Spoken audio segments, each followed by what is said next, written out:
Salve Maria, louvado seja nosso Senhor Jesus Cristo, para sempre seja louvado. Muito boa noite, nós estamos aqui para mais uma quinta-feira especial.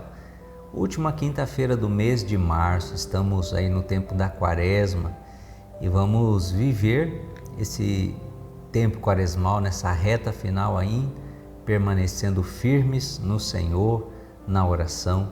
Quero acolher com muito carinho você que se conecta às nossas redes sociais, Facebook, YouTube, seja bem-vindo, seja bem-vinda para este nosso momento, direção espiritual. Hoje uma direção espiritual meio misturadão, viu? Misturado com uma mistura de direção espiritual, pergunte ao padre, nem eu sei mais que nome que esse negócio aqui.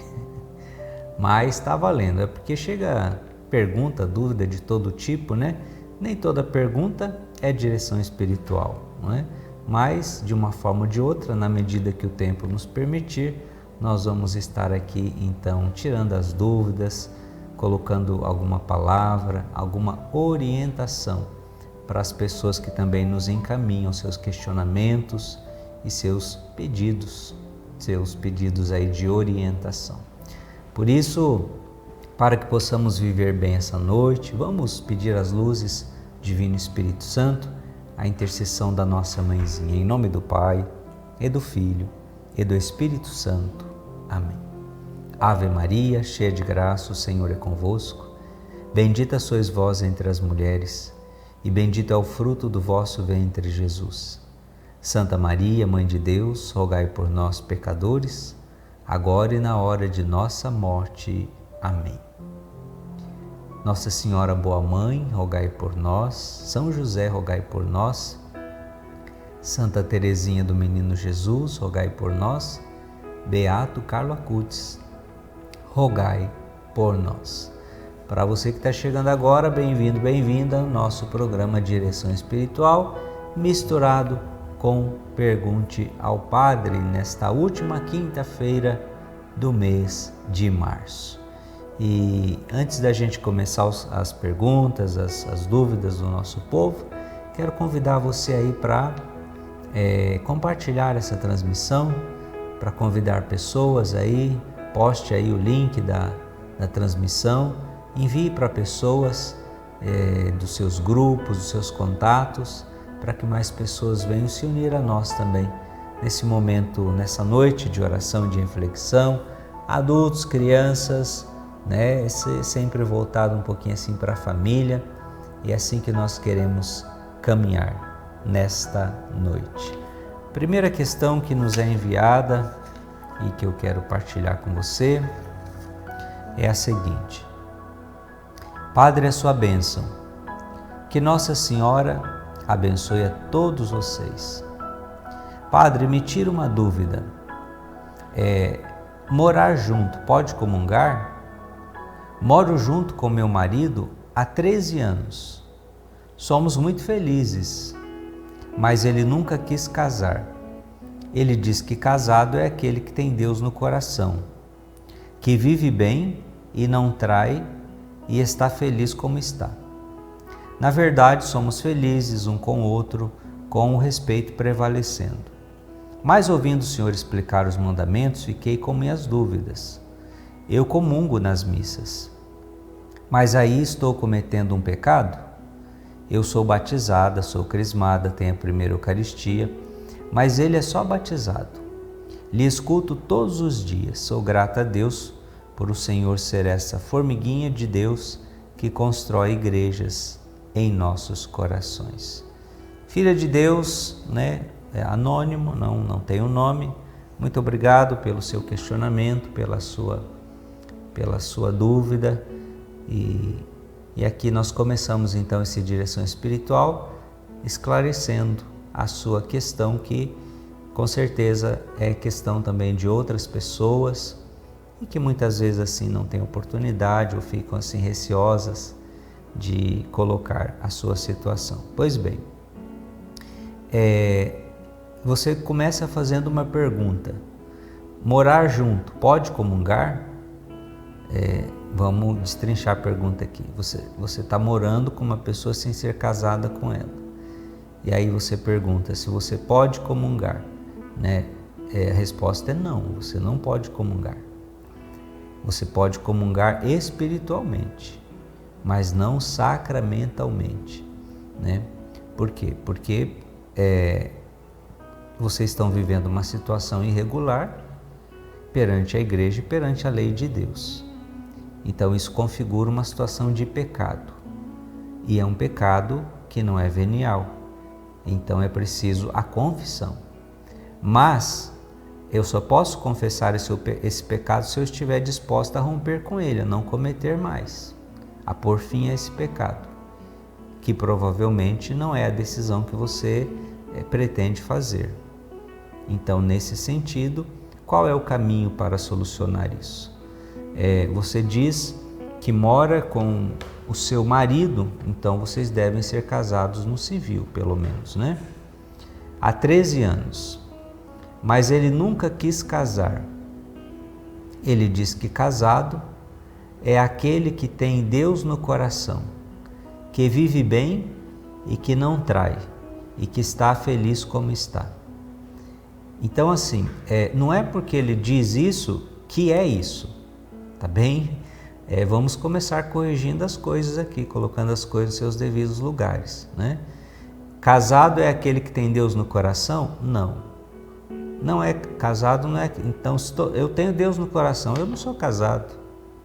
Então, isso né, é uma falácia. Então, não é porque as pessoas têm Deus no coração, é muito subjetivo essa história de Deus no coração. Quem tem Deus no coração, de acordo com a doutrina católica, deve estar disposto a viver a fé e as leis e as ordenanças de Deus. E não é uma coisa subjetiva, assim, eu tenho Deus no meu coração, então eu posso fazer o que eu quero, então eu posso fazer do meu jeito, então a minha vida, as minhas regras, não é assim que funciona. Com todo respeito, mas casado é aquele que tem Deus no coração? Não, casado é aquele que recebeu o sacramento do matrimônio na igreja. Esse é o casado. E ponto. Isso é objetivo, tem que ficar claro.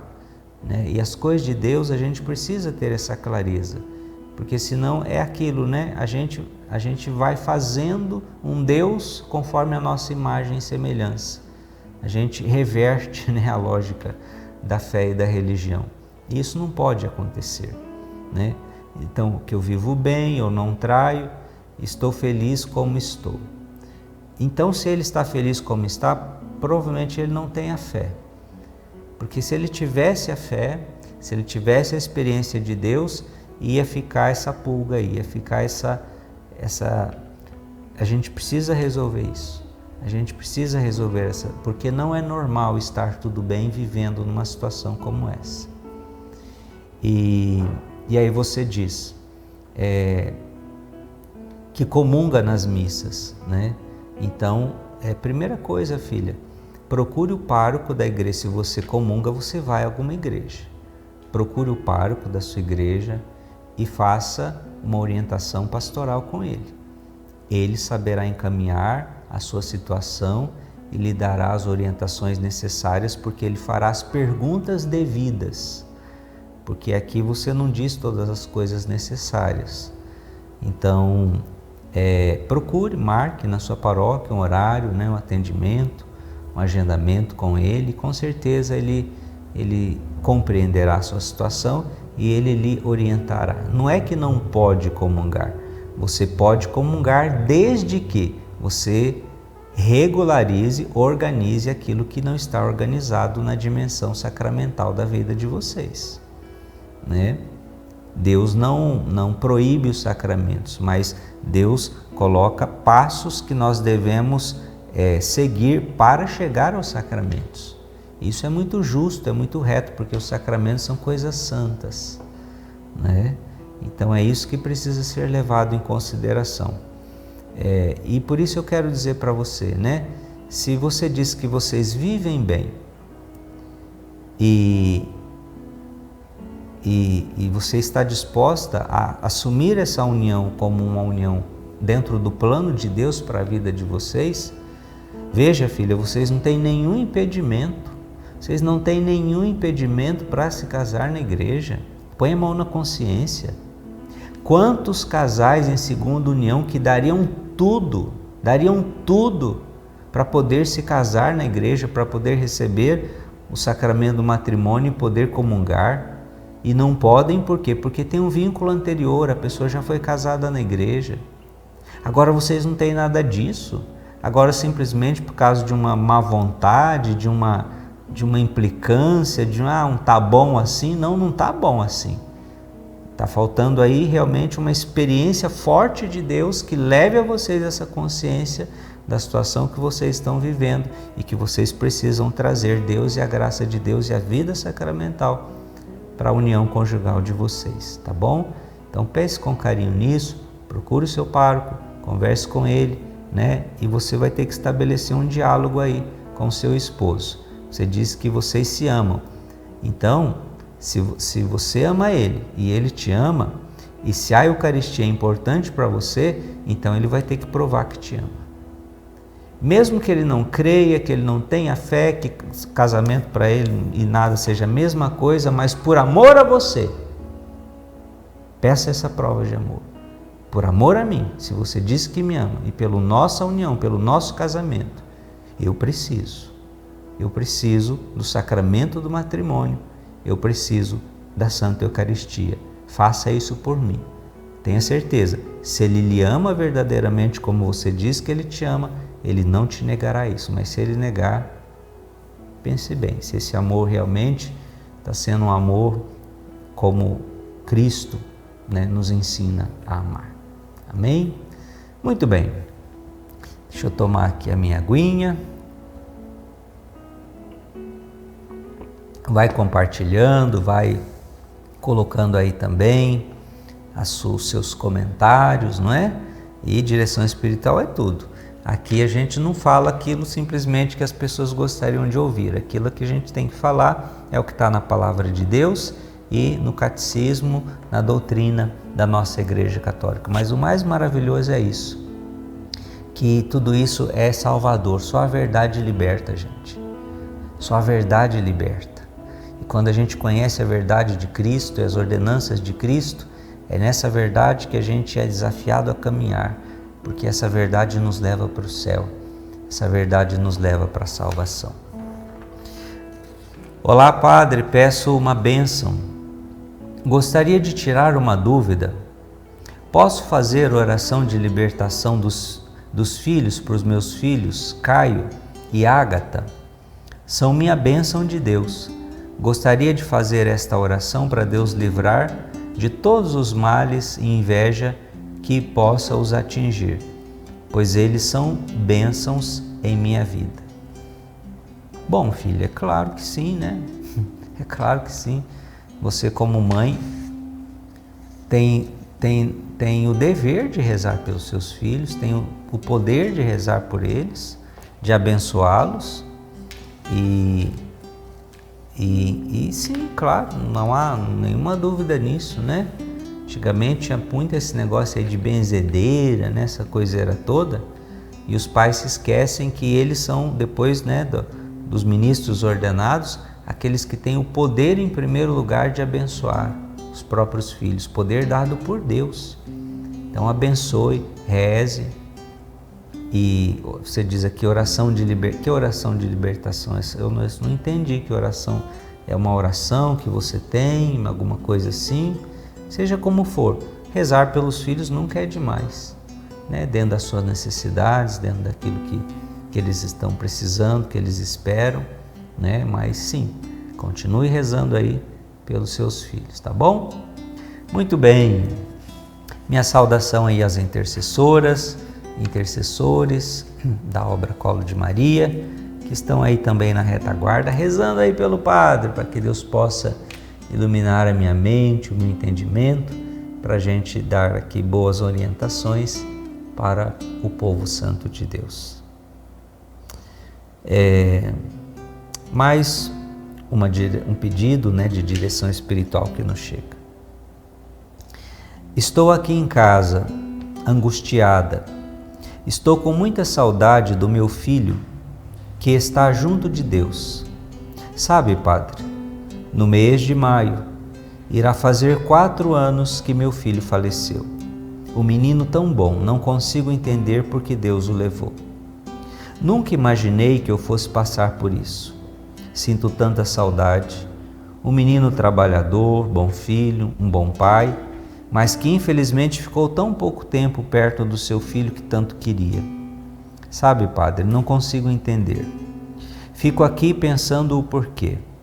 Sei que tem outros filhos, mas não consigo entender por que meu filho se foi. Procuro não ficar relembrando, não consigo ver fotos dele. Não consigo ir ao cemitério porque sei que não vou aguentar. Enfim, tem momentos que não sei o que fazer. Há 8 anos minha mãe também se foi. Também sinto falta dela. Em junho irá fazer 2 anos que meu irmão também se foi. E 7 meses que meu marido também se foi. Sinto saudades deles também. Mas com meu filho, Padre, não consigo acreditar e nem aceitar. Me desculpa pelo horário e por falar sobre isso. Muito bem, filha de Deus. Em primeiro lugar, muito obrigado, pela sua partilha. E eu quero dizer para você, em primeiro lugar, com muito respeito, eu acolho a sua dor e peço assim licença, para poder falar ao seu coração. Porque o luto e a dor da perda de uma pessoa amada é algo assim, é algo que precisa ser muito respeitado e reverenciado no coração das pessoas que carregam essa dor, porque cada um traz uma experiência diferente e a gente tem que ter muita delicadeza para entrar nesse espaço, nesse âmbito e poder falar alguma coisa que possa ajudar a pessoa. E por isso, olhando aquilo que você relata, você não disse a idade do seu filho que faleceu, mas você disse que ele deixou um filho com o qual ele passou pouco tempo. Então seu filho deveria ter aí, seus 20 ou 30 anos de idade. E você diz que já são 4 anos. E você diz que não aceita, que pergunta a Deus o porquê, que vive chorando, que não consegue ver fotos, muito menos ir ao cemitério. Então, isso são sintomas de que você está realmente paralisada neste luto, paralisada nesta dor. E, é claro, não estamos aqui para julgar. Como eu disse, cada um tem um processo de viver o seu luto. A perca de um filho, de uma filha, os pais enterrarem os filhos é chamada dor sem nome. Filho, quando perde o pai e a mãe, é órfão. Mas e o pai e a mãe quando perde um filho? Que nome tem esta dor? É a dor sem nome. Porque a perda de um filho, enterrar um filho, inverte a lógica da natureza das coisas da vida. Porque nós existimos para enterrar os nossos pais. E quando essa lógica inverte, muitas vezes é cruel. E quem vai estar preparado para isso? Vai contra os nossos instintos, a nossa natureza. Então realmente é uma dor muito difícil de ser superada, mas que precisa ser trabalhada essa dor, precisa ser trabalhada. Você diz que seu marido, irmão, sua mãe, que também faleceram, que você sente falta, mas é muito diferente desta dor que você carrega pelo seu filho, a ponto de não conseguir ver fotos nem ir ao cemitério. Então quer dizer, há aí um bloqueio, Há aí uma estagnação que você ficou nessa dor e que você precisa buscar e encontrar forças para seguir em frente. Quando você diz assim, eu queria entender o porquê, você tem que parar de pensar nisso. Entender o porquê, nesta vida, nós nunca vamos entender plenamente. Nós nunca vamos entender totalmente. Por quê? Porque são mistérios insondáveis dos desígnios de Deus. Então, entender não está muitas vezes ao nosso alcance. Um dia, quando a gente chegar no céu, a gente pergunta lá e Deus poderá nos dar todas as respostas, né? Com a graça de Deus nós queremos chegar a este momento também. Mas, enquanto nós estamos aqui, nós precisamos também aprender a conviver com as nossas perguntas, a conviver com as nossas dúvidas, com as nossas questões. Desconfie de quem chegar com respostas rápidas e prontas diante de situações tão difíceis da vida. Desconfie de quem tem respostas mágicas, prontas. Não, porque a vida é muito mais do que isso. E os mistérios de Deus são insondáveis. A gente precisa entender que a gente está nesse mundo de passagem. Por mais que a gente apegue às pessoas, por mais que um pai ou uma mãe se apegue a um filho, a uma filha, para nós cristãos há um princípio fundamental. Todos nós somos de Deus. Todos nós somos de Deus. Guarda isso no teu coração. Todos nós somos do Criador. Eu, você, seu filho, sua família, seus amigos, todos nós, antes do seu filho ser seu, ele é de Deus. E Deus usou de você, do seu marido, Deus tinha um propósito da sua família para gerar o seu filho. Mas antes dele ser de vocês, ele é de Deus e ele continua sendo de Deus. Deus permitiu que por um tempo histórico ele permanecesse com vocês. Mas houve um tempo, no tempo de Deus, que o tempo dele não era mais aqui conosco.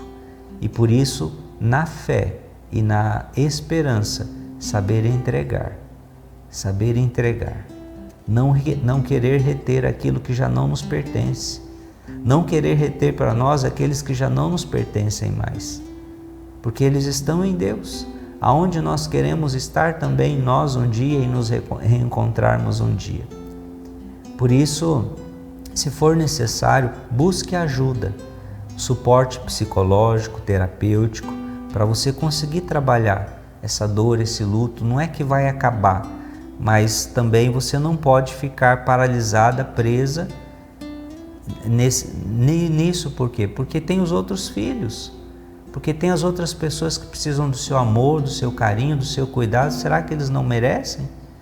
Será que só esse filho merecia o seu amor? Não, há pessoas ao seu redor que precisam de você, do seu amor. Então viva nesse amor por eles, pelos seus netos. Olha aí o neto, ame o seu filho nesse neto, ame o seu filho na família dele. E a última pergunta que eu deixo, se vamos assim colocar uma hipótese, né? Se fosse o contrário que tivesse acontecido, se fosse a senhora que tivesse morrido e o seu filho tivesse vivo hoje, e lá do céu a senhora visse o seu filho como a senhora está, sofrendo, paralisado, não quer fazer nada, não aceita, vive chorando porque a senhora morreu. O que a senhora sentiria lá no céu, no seu coração? A senhora se sentiria bem com isso? Com certeza não, né? Pois saiba que o que a senhora está fazendo também está entristecendo o coração do seu filho lá no céu. Então, dê essa alegria a ele, dê essa alegria de... Ele quer que a senhora levante a cabeça, ele quer que a senhora olhe para frente, ele quer que a senhora encare a vida, que a senhora ame as pessoas, que um dia vocês vão se reencontrar, mas ele não quer ver a senhora triste assim, tenha certeza disso, tá bom? Que Deus a abençoe, Nossa Senhora te cubra com o seu manto sagrado. Conte sempre conosco. Amém? Muito bem, povo santo de Deus, é isso, né? São questões tão difíceis, né, da gente lidar, só quem passa para saber.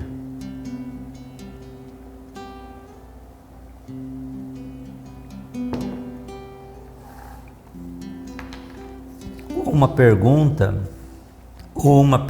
que chega agora, que não é direção espiritual isso aqui, né, gente? Pelo amor de Deus. Mas é dúvida, vamos responder aqui a dúvida do povo de Deus.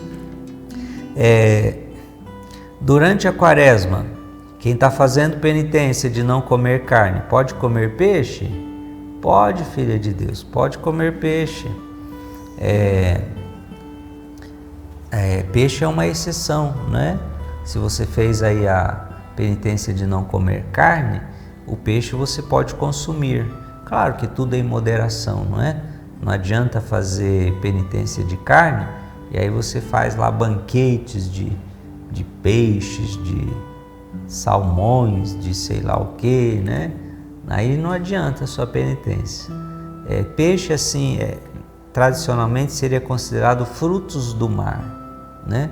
Por isso não estaria nessa categoria de peixe. É claro que isso não é uma categoria aí de mercado, né? No sentido mais da tradição bíblica mesmo, né?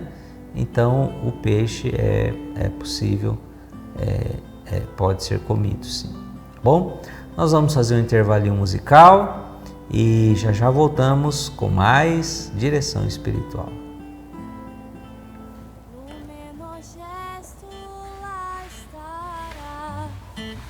No meu silêncio, no meu falar, Mãe, vem comigo sempre estar. Nas minhas dores e alegrias, todo momento lá estarás. No pensamento, no meu olhar, Mãe, vem comigo sempre estar. Sou todo teu, ó Mãe, sou todo teu, Maria. Sou todo teu, guarda no céu o meu lugar. Sou todo teu, ó Mãe, sou todo teu, Maria. Sou todo teu, guarda no céu o meu lugar. Em cada passo. Muito bem, nós voltamos, estamos no nosso programa Mix, Direção Espiritual, Pergunte ao Padre, nessa última quinta-feira da Quaresma, hein? Semana que vem, Semana Santa. Vamos pegar firme na Semana Santa, povo santo de Deus. Semana Santa não é feriado prolongado não, viu? Semana Santa não é para passear, para comer, beber, festar. Semana Santa é para a gente rezar, Semana Santa é para a gente buscar a Deus de coração. A semana mais importante para nós católicos. Por isso, comece bem aí a sua Semana Santa com o Domingo de Ramos, né? Domingo agora, Domingo de Ramos e da Paixão do Senhor, participando da procissão da Santa Missa, benzendo aí também o seu ramo para iniciar com o pé direito aí esta Semana Santa. Para você que está chegando agora, para você que não está entendendo nada, é direção espiritual hoje, né, nessa quinta-feira.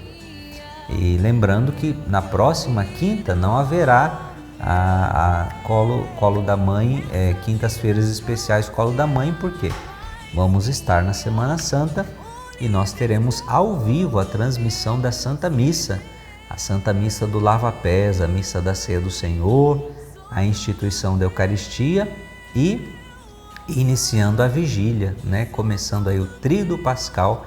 A nossa transmissão se iniciará às 20 horas, diretamente aqui da nossa paróquia Nossa Senhora da Paz. Mais uma mensagem que nos chega, um pedido de orientação.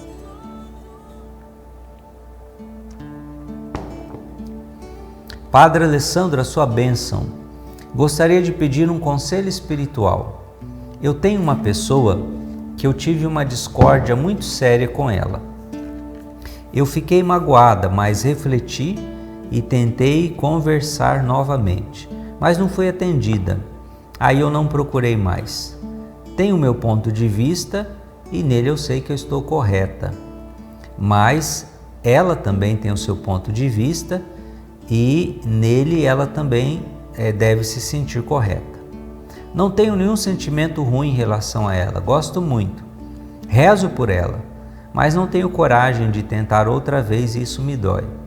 Como faço? Eu já perdoei, mas não tenho mais coragem de tentar me aproximar e ser humilhada outra vez. Muito bem. Você já deu a resposta para si mesma, filha. Quando você diz aqui, eu já perdoei. Pronto, acabou, ponto final. Você já perdoou. Isso é de longe o mais importante. Você diz aqui que teve uma discórdia com a pessoa, ficou magoada, tentaram conversar, mas não resolveu, porque cada um tem o seu ponto de vista. Você já perdoou essa pessoa, mas tem medo de se aproximar novamente e ser humilhada mais uma vez. Então, se você já perdoou, fique tranquila, fique em paz. Não é? Por quê? Uma coisa é o perdão, outra coisa é a convivência. Perdão é uma coisa, o perdão, a Bíblia diz que nós temos que perdoar. E às vezes esse perdão custa, esse perdão dói, esse perdão é sofrido, até que a gente consegue liberar. Mas não é porque você perdoou que você dali em diante tem que viver lambendo a pessoa, os beijos e abraços para cima e para baixo com a pessoa, não. A convivência, ela é um processo natural, que pode acontecer ou às vezes precisa até ser evitado. Se as pessoas têm o gênio muito diferente, como diz, o santo não bate um com o outro, tem pessoas que são complicadas, pessoas tóxicas e que relacionar-se com elas nos traz até um prejuízo emocional, um desgaste, Então você não tem que ficar se forçando a isso não. Respeite. Sinalize para essa pessoa seu coração aberto, estar disposta a conviver bem com essa pessoa, seja educada, mas não queira ficar assim forçando uma coisa em nome de para mim provar que eu consegui perdoar. Não, o perdão já aconteceu. Se você já liberou esse perdão, já aconteceu. Outra coisa é conviver, Isso que até depois tem outra questão aí dentro do matrimônio que também tem essa situação, Uma coisa é perdoar, outra coisa é querer continuar convivendo com essa pessoa. Mas isso é tema para outro assunto nosso, tá bom? Então, a minha palavra para você é essa, Não se cobre, não se culpe tanto, entregue na mão de Deus, reze por esta pessoa, peça que Deus a abençoe, e se você vê nela algo que não está de acordo com aquilo que é o querer de Deus, reze interceda por ela, pela intercessão dela. É o maior bem que você pode fazer. Amém? Muito obrigado, pelo seu questionamento e pela sua partilha. Mais uma questão que nós queremos trazer aqui. Gostaria, Padre, que o senhor falasse como é a Páscoa comemorada de forma totalmente cristã. Ou se o tal coelho e seus ovos têm algo a ver com a Páscoa. Porque eu não vejo Deus nas decorações de Páscoa com coelhos, ovos, ramos, etc. Posso estar errada, por isso eu te pergunto. Que bom, obrigado pela sua pergunta, é até um tempo oportuno para a gente responder isso. Não é direção espiritual, mas é uma dúvida, uma curiosidade. Como deve ser a Páscoa comemorada de um modo cristão? Então vou explicar para você. Olha aqui bem dentro das bolotas dos olhos do padre que eu vou falar uma vez só. Como é que deve se comemorar a Páscoa de um modo totalmente cristão? É assim, é você lá na quarta-feira de cinzas participando, ali começa a Páscoa. Não é ali na quaresma não, padre? Quaresma é preparação para a Páscoa, então já é Páscoa, é a preparação, é o pré, Então começa na quarta-feira de cinzas e aí você leva toda a quaresma a sério, na oração. Você tem que rezar na quaresma, você tem que fazer a penitência, você tem que fazer a caridade e você vai se reencontrar com Deus, você vai fazer uma boa confissão. E aí vem o que? A Semana Santa. E aí Semana Santa, em vez de você sair para curtir o feriadão prolongado, você vai focar no espiritual, na vivência da fé, na sua igreja, na sua comunidade. Tem segunda-feira, terça-feira, quarta-feira, quinta-feira começa o Tríduo Pascal. Você vai participar das celebrações com fé, com piedade. E domingo, tenha certeza, Cristo vai ressuscitar no seu coração, com ovo de Páscoa e sem ovo de Páscoa. É assim que se comemora de um modo cristão a Páscoa. E depois, por mais 50 dias, vivendo esta alegria, esta felicidade pascal. Se comemora a Páscoa, se prepara para a Páscoa espiritualmente. Esta é a preparação. Esse é o jeito que nós celebramos a ressurreição de nosso Senhor Jesus Cristo. Perdoando, nos reconciliando com os irmãos, recomeçando uma vida nova em Deus, tendo o coração mais fraterno, mais generoso, procurando se esforçar mais para viver o mandamento do amor a Deus e ao próximo, que o Senhor Jesus nos ensinou. Agora, o tal do coelho e seus ovos tem alguma coisa a ver com a Páscoa? Do jeito que está hoje, não. Até mesmo porque esses mercados, essas coisas aí, já monta as bancas lá antes da Quaresma. Tem lugar aí que janeiro, sei lá, início de fevereiro já está lá tudo abarrotado de ovo de Páscoa. Então isso é só comercial. E não foi inventado pela igreja, isso não é da igreja. Isso é invenção do mercado, né? do comércio, para tirar dinheiro dessas situações culturais do povo, da religião, da fé. E a gente não pode proibir isso. A igreja vai proibir que as empresas comercializem ovos de Páscoa, mas isso não tem a ver, né? Antigamente, né, uma coisa que remonta lá à baixa Idade Média, então havia lá uma tradição do ovo que se pintavam ovos de galinha. Então fazia pinturas nesses ovos, depois se presenteava ali pessoas no sentido do quê? Que o ovo traz uma vida nova. O que o ovo representa? Uma vida que vai nascer. Então, nesse sentido, quebrar o ovo, quebrar a casca do ovo, seria assim, então, você romper com aquilo que impede essa vida que está prestes a nascer. Mas daí, do ovo de galinha, já virou ovo de chocolate. Aquilo que era pintado à mão, artesanal, já se transformou em embalagens bonitas, atrativas visualmente falando. E aí a questão do gosto, né, do prazer de comer chocolate e tudo mais. Mas isso assim não é porque não é uma coisa assim da igreja que a gente tem que também abominar, que horrível, é do demônio, eu renuncio em nome de Jesus. Não, para que isso? Não precisa disso, né? Se você, né, tem aí o seu dinheirinho e reúne lá os seus filhos, a criançada, a família, abrir um ovinho de Páscoa lá e partilhar, quebrar o chocolate e comer, não vai matar o sentido pascal não, tá bom? É um momento de confraternização, de prazer recreativo, sadio mas também tem outra coisa, né? Antigamente a gente ritualizava as coisas e aí era gostoso. A gente ficava esperando, a gente esperava meses para o domingo de Páscoa.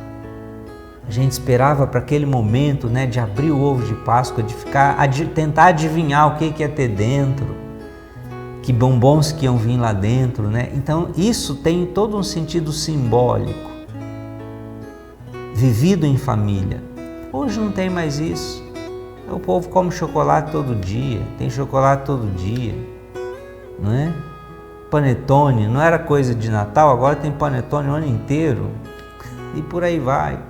Então quer dizer, se desritualizou, então quando chega a hora de fazer, não tem mais aquela graça, não tem mais aquele sentido gostoso. Porque as pessoas querem, né, o gostoso todos os dias. Querem, né, esse prazer do que o rito nos traz também, essa alegria, essa coisa, né, celebrativa. As pessoas querem isso no cotidiano da vida.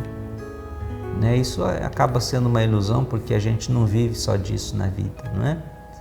A gente não vive só de domingo, e muitas pessoas hoje querem fazer todos os dias como se fosse um domingo. Mas muito obrigado, viu, pela sua questão. É isso aí, povo santo de Deus. E aí, já curtiu? Já compartilhou? Já chamou mais gente aí da sua casa para participar conosco? Olha, para você que quiser também mandar sua questão, sua dúvida, seu pedido de orientação, mande aí para a gente, tá bem? O WhatsApp que está aparecendo aí, e qualquer dia desse, só Deus sabe quando, voltamos aí com mais um Direção Espiritual. Padre, queria que falasse sobre traição. Tem alguns exemplos muito doloridos. Minha sogra foi traída várias vezes e disse que era a cruz que ela tinha que carregar.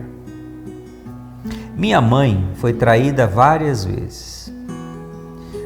Ficou com meu pai, sempre revive os momentos que foi traída. Minha irmã foi traída 3 vezes e dessa última vez quase acabou o casamento. Ela procurou um padre e ele disse que não era para ela deixar o casamento. O sofrimento dela é muito grande. O marido dela tem humilhado ela bastante. E por último, eu também passei uma situação complicada. Meu esposo estava de conversa com uma menina no Facebook e eu acabei descobrindo. Não aconteceu nada demais porque a menina não era daqui, era de outra cidade. Mas a sensação é doída também. Queria muito saber como o senhor enxerga tudo isso. Filha de Deus, é uma situação muito complicada que você apresenta aí, até mesmo parece que é de um padrão familiar isso, né?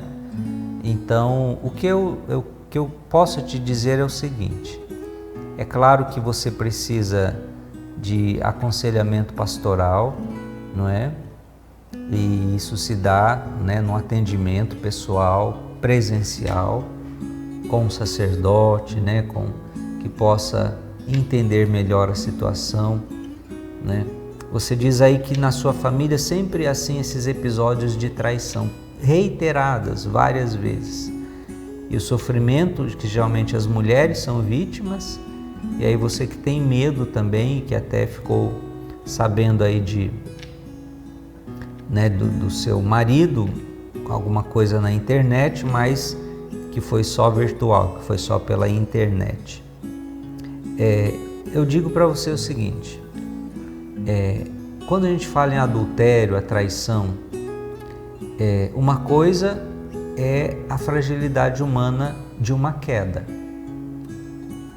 Então, todos nós, feridos pelo pecado original, nós trazemos em nós a possibilidade da queda e do pecado. Não adianta querer idealizar as pessoas, não adianta querer colocar as pessoas num pedestal como se fossem santos, ou não adianta querer exigir algo que muitas vezes o humano da pessoa não é capaz de corresponder. Então, o ser humano sempre poderá nos desapontar, uma pessoa humana sempre poderá nos entristecer, nos decepcionar, trair a nossa confiança, porque ela é limitada, porque ela é frágil, porque ela é pecadora. Embora ela possa até buscar, como cada um de nós deve buscar a santidade, mas pode existir um momento concreto em que ela possa cair. Então isso é uma situação, a pessoa que cai por uma fragilidade. E aí ela pode se arrepender, ela pode buscar reparar o erro, ela pode sinceramente de coração buscar fazer o propósito de ter aprendido a lição e não querer cair novamente. E aqui que a Bíblia nos diz, perdão. Perdoar, recomeçar, aprender com os erros, porque quando acontece uma infidelidade, a pessoa que foi traída, geralmente ela ela projeta toda a culpa no outro. Mas às vezes a gente acompanha casos em que houve culpa dos dois lados, houve erro dos dois lados, houve dificuldade dos dois lados. Simplesmente um foi mais fraco e caiu, mas de repente será que o outro lado também não poderia ter fraquejado? Porque muitas vezes são os dois lados que vão dando motivo, combustível, para que a coisa vá, e a pessoa, né, na sua fraqueza, ela vai e cai. Então, rever onde foi o errado, reconhecer as culpas que nós também tivemos nesse processo, porque às vezes a gente acompanha casos que parece que a parte quase que empurra o cônjuge para a traição. Parece que assim conscientemente dá motivos, assim, não vai, trai mesmo, né? Para depois o quê? Para depois cobrar, para depois humilhar, para depois judiar. Então isso é uma coisa que também há uma intenção aí ruim, não é? Não pode acontecer isso. Mas isso é o quê? Como o padre falou, uma falha onde a pessoa cai. Que ela pode se arrepender e que ela pode consertar o erro e receber o perdão e recomeçar. Outra coisa bem diferente, preste atenção, olha bem aqui nas bolotas dos olhos do padre, preste bem atenção no que eu vou falar. Outra coisa é a pessoa que tem isso permanente na sua vida, a pessoa que trai o cônjuge com frequência, 1 vez, 2 vezes, 3 vezes, isso já virou um hábito. Isso já faz parte, de certa forma, da índole da pessoa. Nesse caso, olha, eu posso dizer para você, não vale a pena. Não vale a pena, porque essa índole da pessoa de adultério e ver isso como algo normal, mostra claramente que essa pessoa sequer tem a vocação para o matrimônio. Uma pessoa assim não tem vocação para o matrimônio. E até se ela se casou na igreja, o matrimônio é nulo. Porque essa pessoa tem uma índole do quê? De adultério. Né? O direito canônico vai dizer jus adulterante. Né? Um pretenso direito, a pessoa que se arroga um direito de mesmo casada poder trair. Mas não existe esse direito. Portanto, são casos em que, e você diz assim, a questão de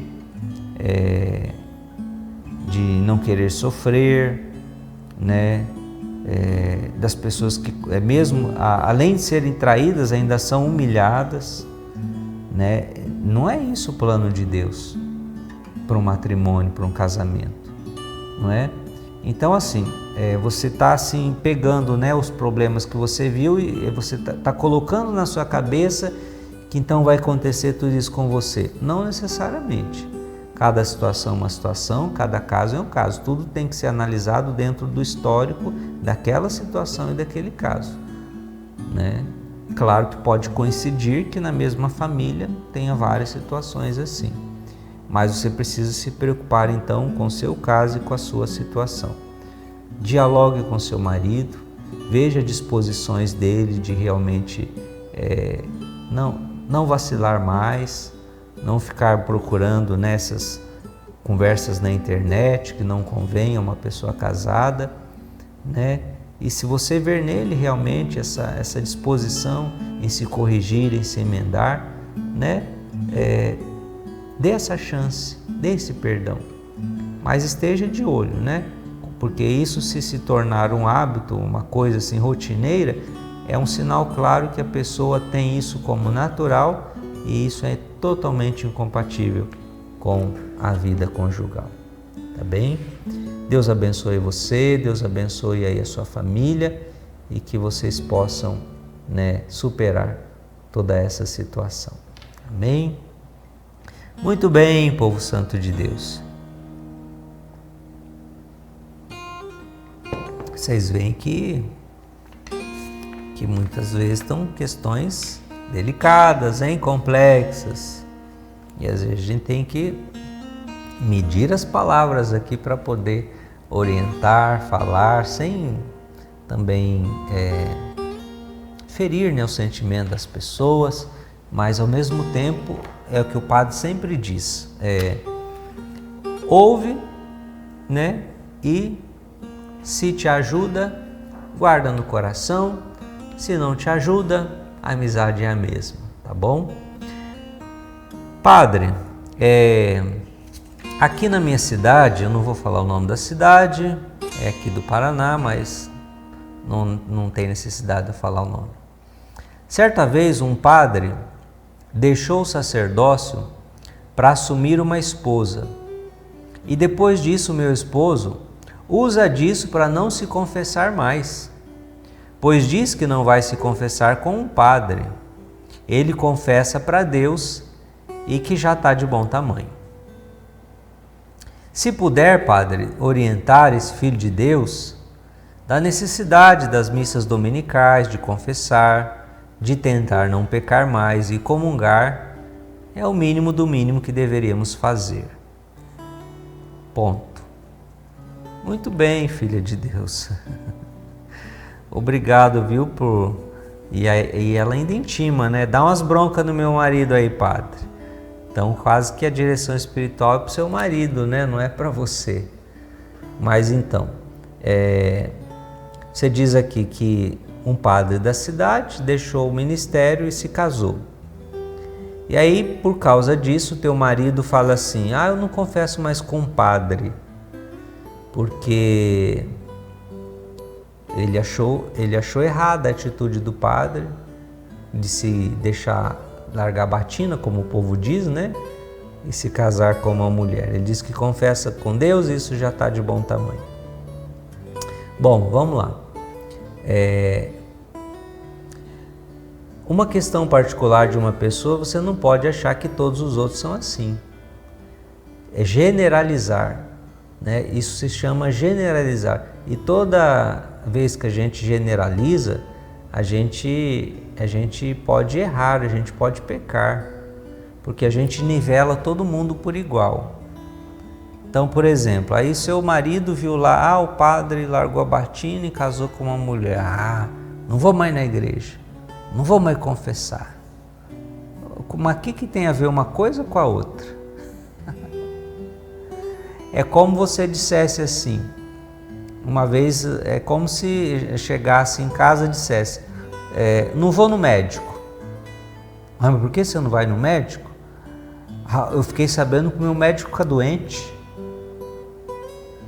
Meu médico ficar doente? Aonde já se viu? Aquele que cura, que ajuda as pessoas a se curar, ficou doente, não vou mais em médico. Vou ficar doente, eu mesmo vou me curar. É a mesma lógica, né? Tirando a parte hilária da coisa aí, a lógica é a mesma. Não é porque um médico fica doente que ele não tem os conhecimentos, que ele não tem a capacidade, os instrumentais para ajudar a pessoa a ser curada. Agora, não quer dizer porque ele ajuda as pessoas a se curarem que ele nunca vai ficar doente. Aí seria exigir demais, né? Não vou mais naquele cardiologista. Por quê? Ele infartou. Imagina um cardiologista. Uai, qual o problema? Qualquer pessoa pode infartar, uai. Então, não é assim que funcionam as coisas.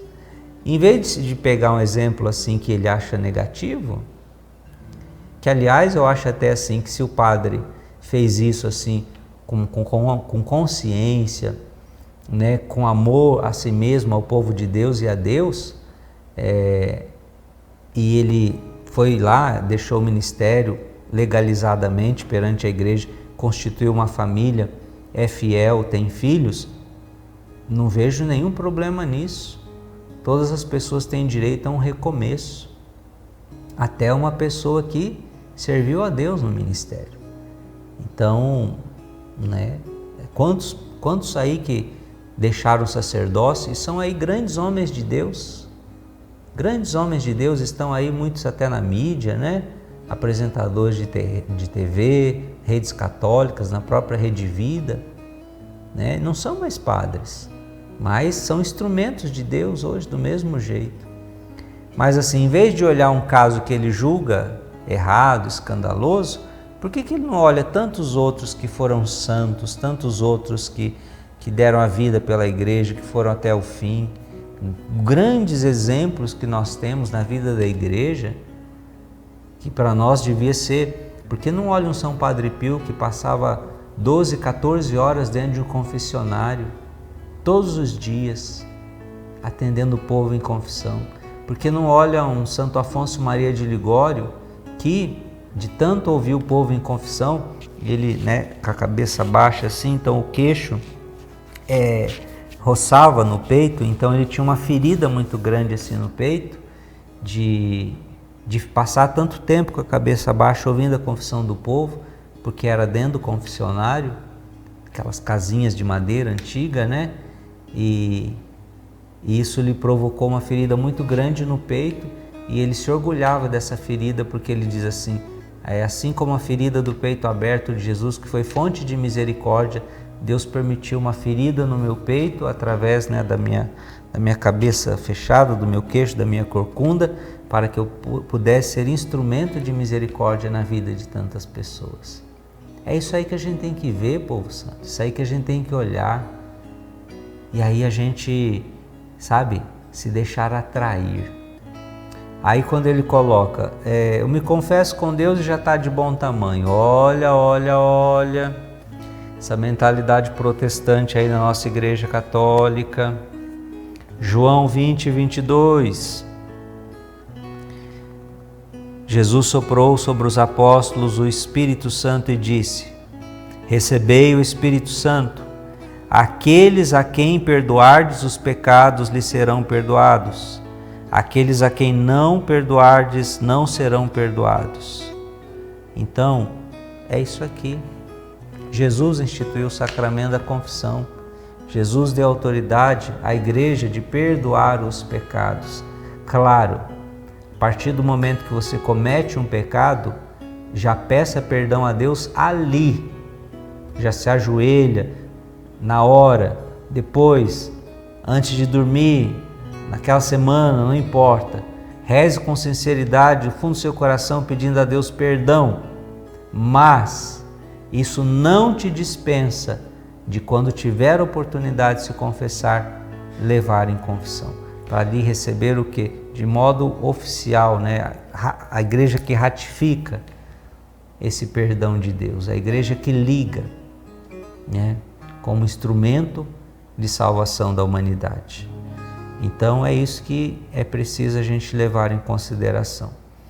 Agora, obrigação de ir à missa, confessar, comungar, não adianta a gente ficar falando, olha, você tem que fazer.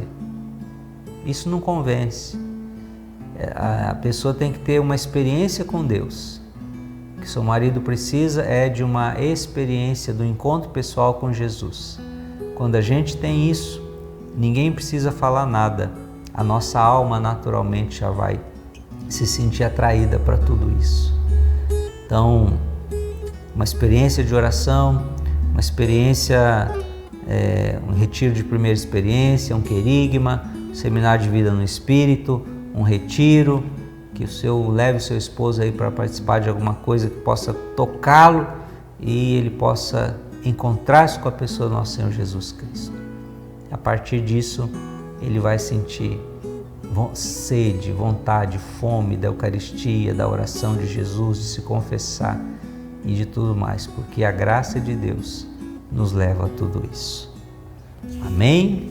Muito bem, o tempo vai passando, já estão dormindo, cochilando, dá uma levantadinha, dá uns pulinhos, dá umas voltinhas, vai lá na cozinha, pega uma água, pega um refresco e vamos acordar, povo santo, que ainda tem mais 2 questões aqui para o padre responder. O povo caprichou aqui hoje, viu?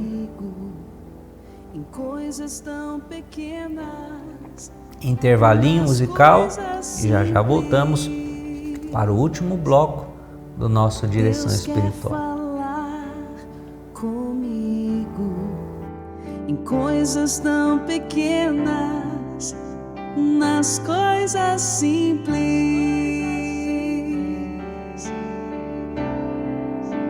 Eu quero ouvir sua voz.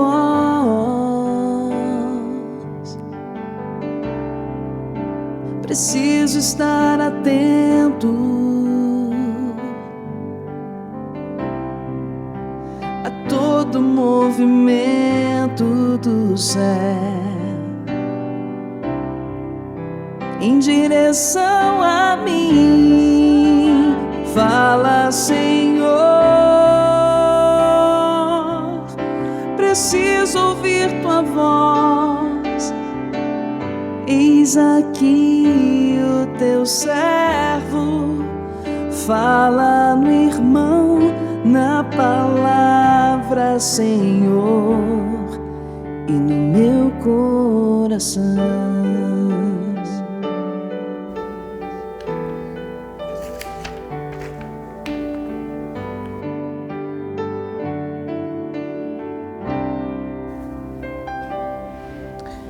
Deus Muito quer bem, falar voltamos com o nosso comigo. programa Direção Espiritual. Pergunte ao Padre. Coisas tão Você que aí está já cochilando, meio querendo dormir, ainda tem a bênção da noite. Você já rezou a bênção da noite, sim ou não? Ainda tem a bênção aí para você rezar, pra você dormir com os anjos da guarda de Deus. Olha, Padre, boa noite, sua bênção.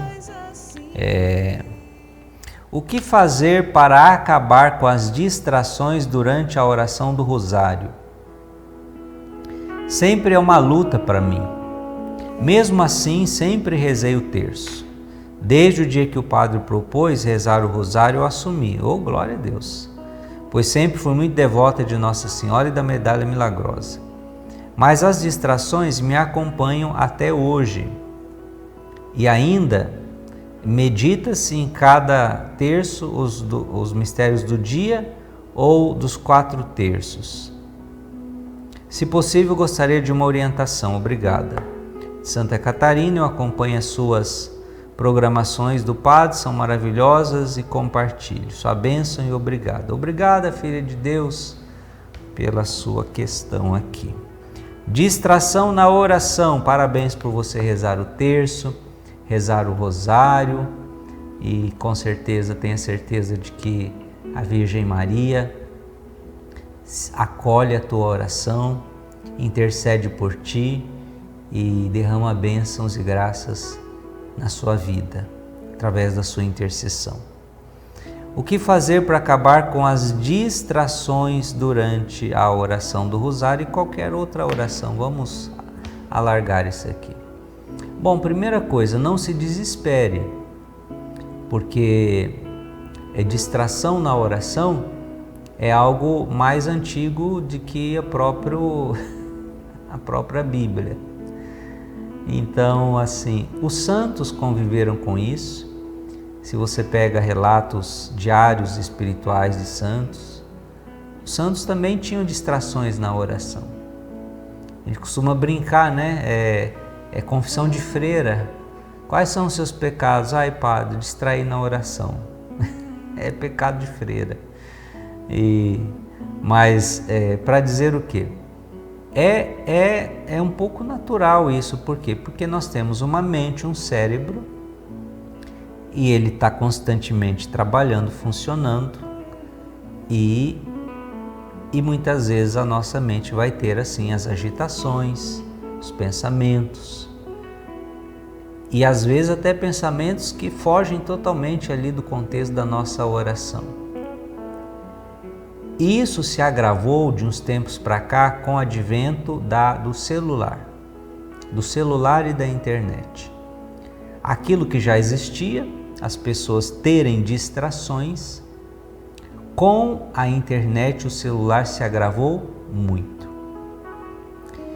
Há uma preocupação muito grande com essas gerações agora, né, que já nasceram com o celular na mão, que já cresceram com o celular, do funcionamento do cérebro dessas pessoas, né, aí para os próximos anos, para as próximas décadas. Por quê? Porque é justamente esta facilidade de ter tudo na mão, informações, músicas, sons, vídeos e tantas coisas, muda o seu sistema cerebral, o seu sistema neural. E isso traz consequências. E muitas vezes a falta de atenção, essa distração está muito relacionada a isso. Então comece um pouco, talvez se disciplinando, eu não sei se é o seu caso, como você lida aí com celular e internet. Tá bem? É o primeiro passo. Por quê? Porque tem gente que está viciada. Tem gente que não pode ouvir o barulhinho. Né? O barulhinho, se a pessoa não olhar, ela já começa a ficar assim, nervosa, irritada, ansiosa. Ela não consegue esperar. Eu, graças a Deus, né, Deus me poupou dessa escravidão, né? Sou capaz de passar, se brincar, um dia sem olhar para o celular. E à noite nem pensar, ixi, né? Fica tudo zerado, tudo mutado mesmo, só o despertador, e graças a Deus, né, consigo ali despertar um pouquinho antes do despertador tocar, e que o corpo vai acostumando, né? O cérebro vai também acostumando, né? O seu relógio biológico, mental. Então, tente fazer um esforço de talvez desligar um pouquinho disso aí. É impressionante como as pessoas, você está às vezes conversando, viajando com alguém, e todo barulhinho a pessoa ela não espera. E ela tem que responder na hora, e ela tem que falar na hora, e ela tem que... Não, o mundo não foi criado num dia só. Ninguém vai morrer se você não responder na hora, né? Não morria antigamente, né? Lembra do tempo do telefone com fio? Só tinha em casa. O mundo funcionava do mesmo jeito, povo santo. É que o povo estressa, o povo acha que tem que ser assim, a toque de caixa, que tem que ser assim, rápido. Não, não tem que ser rápido. Tem que ser no seu ritmo, né? E isso é bom para você e para a sua saúde mental e emocional. Agora, se você não tem essa questão,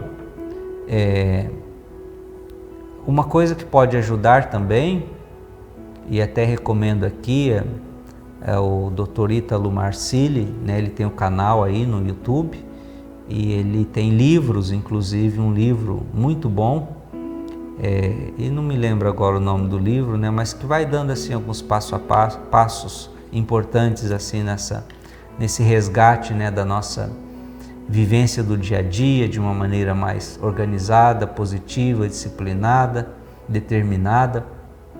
Então o que ele diz assim?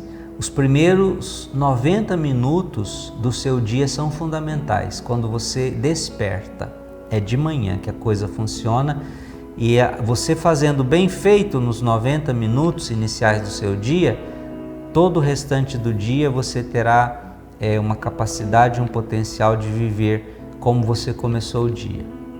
E o que ele orienta? Você começar o seu dia, os primeiros minutos, a primeira hora do seu dia, prestando atenção no que você está fazendo.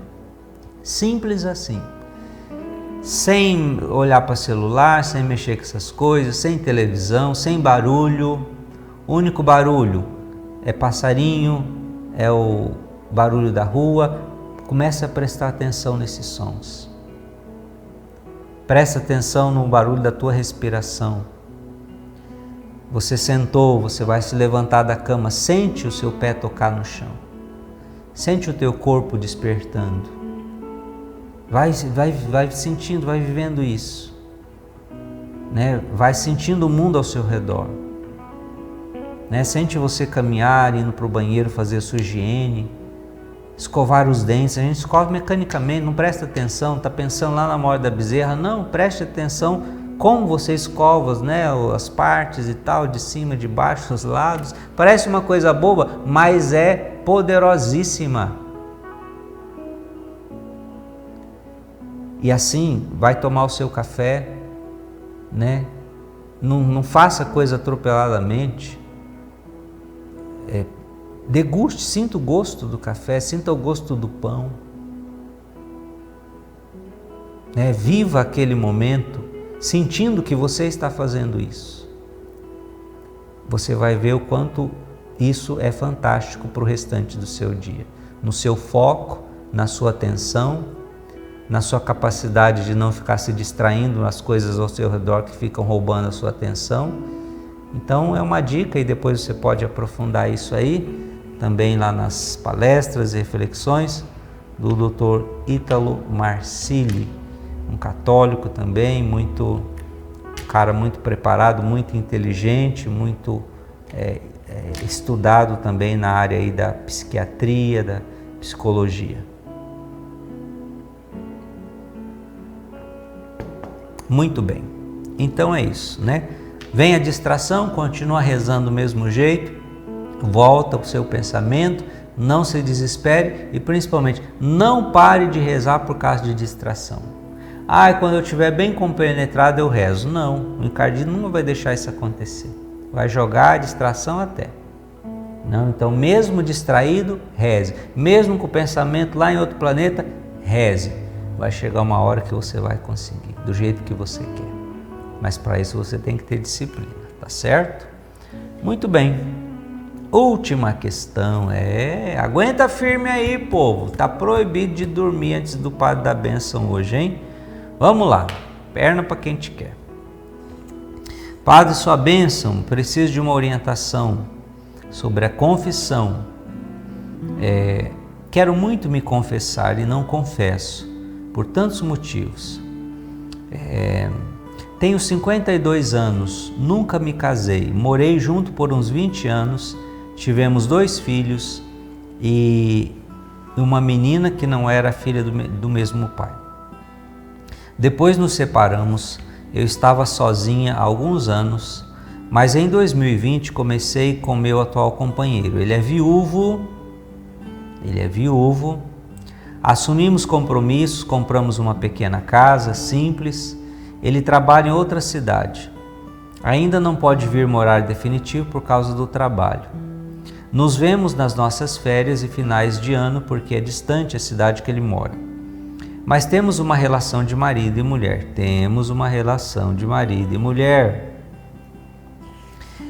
Ele nunca se casou. Também vivia como amaziados. Entendi, não casou na igreja. Eu parei de receber a comunhão a partir do momento que assumimos, porque agora eu tenho consciência de que não podemos. Mas isso me deixa muito triste e me sinto longe de Deus. E muito pecadora por viver assim e ainda não poder comungar e receber o corpo e sangue de Cristo. Temos a pretensão de casar sim, e vamos, mas no momento ainda não podemos pela situação que ele não pode ainda fazer a preparação. A minha dúvida é essa, posso confessar ou não? Porque já ouvi falar que quem vive amaziado não pode confessar. Padre, por caridade, me ajude. Obrigado, filha de Deus, pela sua questão. Essa pergunta, a gente encerra o programa do jeito que ele começou, que é assim um pouquinho parecida, né? Mas a preocupação da primeira era a comunhão, a preocupação dessa é a confissão. E a questão é a mesma, né? O que vocês têm, o ponto que vocês têm que entender é o seguinte: assim como naquele caso, no seu caso não há nenhum impedimento para vocês se casarem. Primeiro porque ele é viúvo. Se houvesse casado na igreja não há mais vínculo, porque ele é viúvo. Mas ele nem foi casado na igreja. E você também nunca foi casado na igreja. Então não há impedimento, pelo que você fala aqui, para vocês receberem o sacramento do matrimônio. E se vocês se amam, vocês já têm uma maturidade, né? Já são crescidinhos, já sabem o que querem da vida. E se estão dispostos a viver essa relação de marido e mulher, recebam o sacramento do matrimônio. É a maior graça, a maior bênção que vocês podem receber. Volto a dizer, quantas pessoas que desejariam poder receber o sacramento e não podem, porque estão vivendo segundo união, já foram casadas na igreja e o casamento estabelece um vínculo indissolúvel, só a morte põe fim. Então, enquanto houver vínculo com, com a pessoa com que se foi casada, não pode ter dois vínculos válidos, ou é um ou é outro. Se aquele está válido, não pode ter um segundo, é adultério. E vocês não têm isso, não têm esse problema.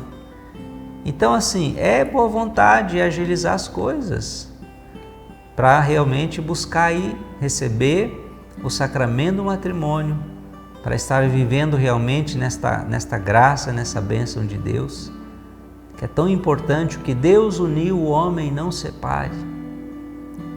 E a questão da confissão, o problema é, poder se confessar você pode, mas depois da confissão você vai continuar vivendo essa situação que está irregular, ou seja, então não adiantou confessar. Você está entendendo? Então aí você vai confessar e vai receber o sacramento e vai casar. Aí sim. E com certeza, para você se casar, você vai ter que se confessar. Né? Então é essa dinâmica.